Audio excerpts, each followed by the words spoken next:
রাস্তা পারাপারের জন্য ওভারব্রিজ ব্যবহার করবেন, কারণ সময়ের থেকে জীবনের মূল্য অনেক বেশি। আসসালামু আলাইকুম। আজ আমরা চলে গেছিলাম কুমিল্লায় ক্যান্টনমেন্টের ভেতরে সেনাবাহিনীদের আওতাধীন একটি পার্কে। পার্কটির নাম হচ্ছে রূপসাগর।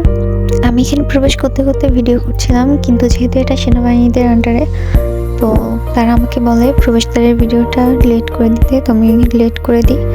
পরে আমরা পার্কের ভেতরে ঢোকার পর তখন বলে এখন আমি ভিডিও করতে পারবো, তো তখন আমি ভিডিও করা আবার শুরু করি।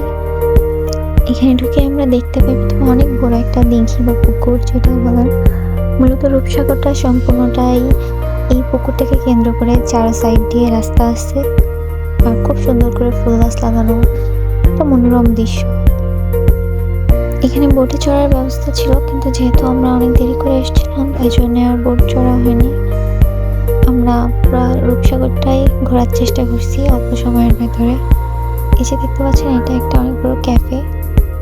যতই সন্ধ্যা নামছিল, এটা লাইটিং এর কারণে এটা দেখতে আরো সুন্দর লাগছিল।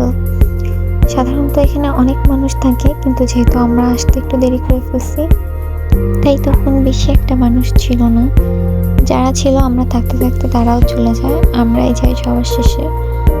এই যে আমরা সামনে এগোচ্ছি, এক সাইডে দেখতে পাচ্ছেন একটু উঁচু পাহাড়ের মতো, তার উপরে খুব সুন্দরভাবে বসার জায়গা করা আছে।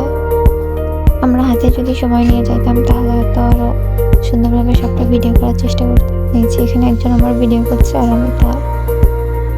এখানে ঢুকে সেনা সম্ভার নামে একটা স্টল টাইপের দেখছি, কিন্তু ভিতরে কি আছে দেখা হয়নি, কারণ সময় ছিল না। পরে ফুচকার দোকান ছিল, আমরা ফুচকাও খেতে পাইনি। তো আপনারা যখনই আসবেন অবশ্যই হাতে সময় নিয়ে আসবেন, কারণ 6টার পরে পার্ক বন্ধ হয়ে যায়। তো এই যে আমরা যাচ্ছি, এখানে আপনারা দেখতে পাচ্ছেন একটা গাছ, যেটার পাতাগুলো কলা গাছের মতো আর গাছটা নারকেল গাছের মতো, কিন্তু এটা যে কি গাছ আমি জানি না। তো এই যে এই সাইডে আমার হাতের ডান সাইডে খুব সুন্দর সিঁড়ি ছিল, এখানে বসার জায়গা ছিল, ছবি তোলা যায়।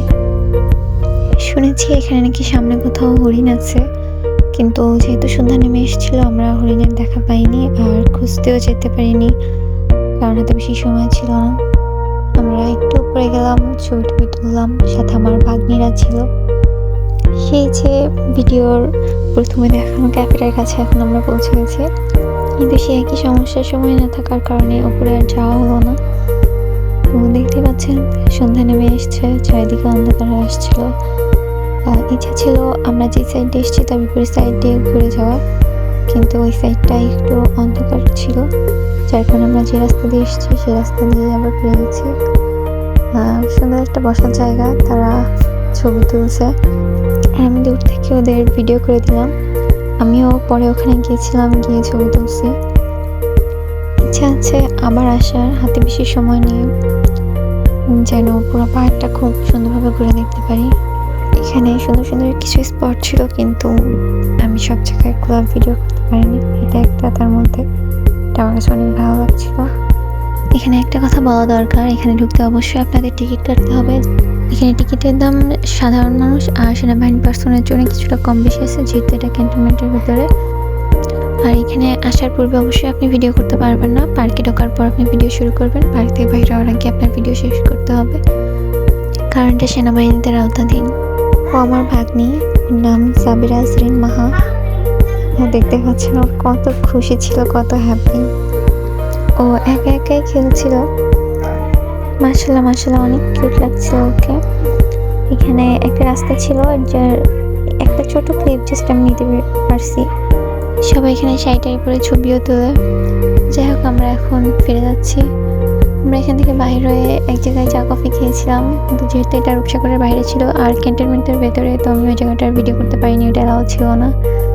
যাই হোক, সবাই ভালো থাকবেন, আর রূপসাগর অবশ্যই একবার দেখতে আসবেন। সুন্দর জায়গা, মনোরম পরিবেশ, সবার আশা করি ভালো লাগবে। আসসালামু আলাইকুম, সবাই ভালো থাকবেন।